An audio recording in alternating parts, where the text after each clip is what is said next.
Thank you. ఒక్క నిమిషం నాగం గారు మళ్ళీ మీ దగ్గరకు వస్తాను. అద్దంకి దయాకర్ గారు జాయిన్ అయ్యారు కాంగ్రెస్ పార్టీ నుంచి. దయాకర్ గారు, రేవంత్ రెడ్డి వెళ్ళారు, సిఆర్ పార్టీలకు కంప్లైంట్ చేశారు, ఆల్టర్నేట్ ప్రపోజల్ ఒకటి ఇచ్చారు. ఇచ్చంపల్లి నాగార్జున సాగర్ ద్వారా గనక నదులు అనుసంధానం చేస్తే మాకు అభ్యంతరం లేదు అని చెప్పారు. బనకచర్ల ఇంతకుముందు మనకు గోరంట్ల బుచ్చయ్య చౌదరి గారు, బహుశా 2 రాష్ట్రాల్లో సీనియర్ ఎమ్మెల్యే చంద్రబాబు నాయుడు తర్వాత, ఆయన ఏమంటారంటే పోలవరంలో పడ్డ నీటినే కదా మేము తీసుకునేది, సముద్రంలో పడ్డ వాటర్నే కదా తీసుకునేది, దానికి ఎందుకు అభ్యంతరం ఉండాలని ఆయన అంటున్నారు. పెద్దలు నాగం గారి అది చూసిన నేను, తర్వాత వారిది కూడా చౌదరి గారిది కూడా విన్నా. అయితే ఇక్కడ సమస్య ఏంటంటే 968 కు రాటిఫికేషన్ జరిగిన తర్వాత ఏ దాన్నైనా తీసుకపోతే ఎవరు వద్దంటారు? ఫస్ట్ నా తెలంగాణకు సంబంధించి 968 సంబంధించి మేము కొన్ని అనుమతులు అడుగుతున్నప్పుడు వాటికి సంబంధించిన అనుమతులు రావట్లేదు. మీరు ఇవాళ హరీష్ రావు ప్రెస్ కాన్ఫరెన్స్ చూస్తుంటారు. ఆయన ఏమన్నారంటే అసలు 1000 టీఎంసీలు గోదావరిలో అడగడం ఏంది, ఆల్రెడీ మనకు 968 టీఎంసీ అనుమతులు వచ్చేసాయి సిడబ్ల్యూసీ దగ్గర నుంచి, మేము ఇంకా సముద్రంలో కలుస్తున్న వృధా జలాల్లో 3000 టీఎంసీలో మనకు కనీసం 1000 నుంచి 1900 టీఎంసీలు రావాలి. దాని గురించి అడుగుతుంటే ముఖ్యమంత్రి ఆల్రెడీ 986 టీఎంసీలకు అనుమతులు వచ్చేసాయి మనకు గోదావరి మీద. 1000 టీఎంసీలు ఇస్తే చంద్రబాబు నాయుడు ప్రాజెక్టులు కట్టుకోవచ్చు గోదావరిలోని సీఎం రేవంత్ రెడ్డి ఎట్లా చెప్తారు అంటారు. ఆల్రెడీ 968 టీఎంసీ సిడబ్ల్యూసీ హైడ్రాలజీ అనుమతులు ఉన్నాయి.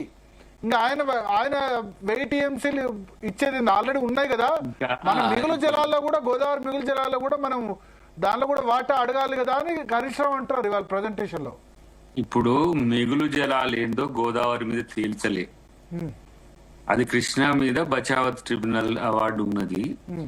అసలు మిగులు జలాలు కాదు, సముద్రంలో కలుస్తున్న జలాల ఎంత వాల్యూమ్ ఎంతో కూడా తెలియదు. ఇంకా అది కేసీఆర్ గారే రమారమిగా 3000 టీఎంసీలు పోతాయి అన్నాడు. ఒక్కో సందర్భంలో 4000 పోవచ్చు, 5000 పోవచ్చు వరద ఎక్కువ వచ్చినప్పుడు. కానీ ఇప్పుడు వరద జలాల చర్చ మిగులు జలాల చర్చ కాదు.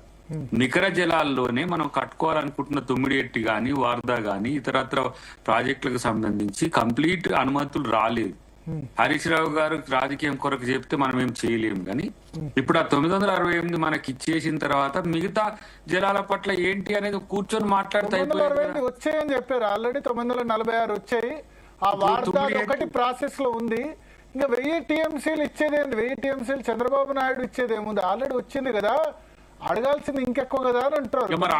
మేమే పట్టుకొచ్చాం 946 ఆల్రెడీ, మళ్ళీ 1000 టీఎంసీలు ఏంది, మేము పట్టుకొచ్చాం ఆల్రెడీ.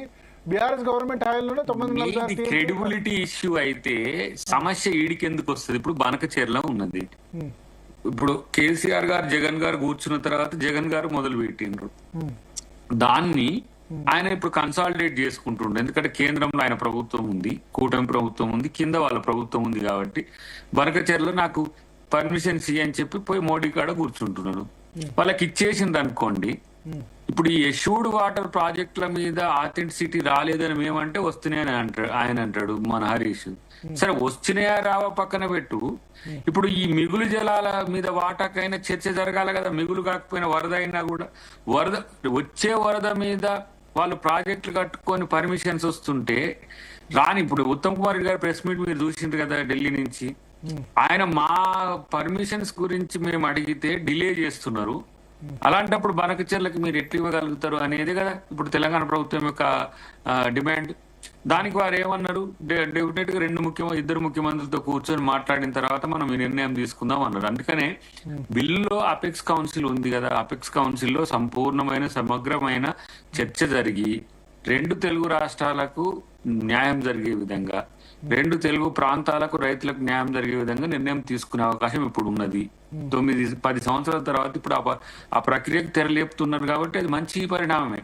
కాబట్టి బనకచెర్ల మనం వద్దు అని అంటున్నట్టుగా చర్చ పోవద్దు. ఎందుకంటే మిగులు సముద్రంలో పోయే జలాలని మీరు ఉదాగా వదిలేయండి కానీ తెలుగు ప్రజలకు ఇవ్వద్దని మనం తెలంగాణ వాళ్ళం ఎందుకంటాం? అది ఏం అవసరం? దానివల్ల వచ్చే ఏముంటది, దాన్ని సాడిస్టిక్ స్టేట్మెంట్ అవుతుంది. కానీ ఇప్పుడు ఇక్కడ బనకచర్ల వద్దని చెప్పారు మరి రేవంత్ రెడ్డి ఇవాళ. నేనేమంటున్నా, మాకు పర్మిషన్ సీఎం అంటున్నాం. ఇచ్చంపల్లి నాగార్జున సాగర్ ద్వారా చేయండి, బనకపల్లి అట్లా చేస్తే ఇంకా తక్కువ అని ప్రత్యామ్నాయ మార్గాలు చూపిస్తున్నాం. మరి గతంలో ఇప్పుడు back water, Polavaram back water నుంచి ఖమ్మం మీదుగా, నల్గొండ మీదుగా నాగార్జున సాగర్ లో మీరు వేస్తే రివర్సబుల్ పంప్స్ తోని మీరు ఆ నుంచి ఇటు రైట్ బ్యాంక్ కెనాల్ నుంచి నెల్లూరు వరకు తీసుకుపోవచ్చు.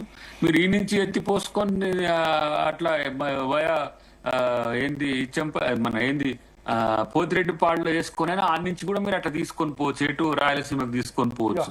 కానీ ఇప్పుడు ఏమైతుంది, దీని వల్ల ఏమైతుంది అంటే మీకు వరద నీటి జలాలకు సంబంధించిన అంశంలోనే అష్యూర్డ్ వాటర్ కాదు, ఆథెంటిక్ కాదు, వాటికి పర్మిషన్స్ వస్తున్నాయి. రేపు ఒకసారి మీరు కట్టిన తర్వాత అవి రాటిఫై అయిన తర్వాత అవి కంప్లీట్ గా వాళ్ళకి రైట్ వచ్చేస్తుంది నీటి వాటా.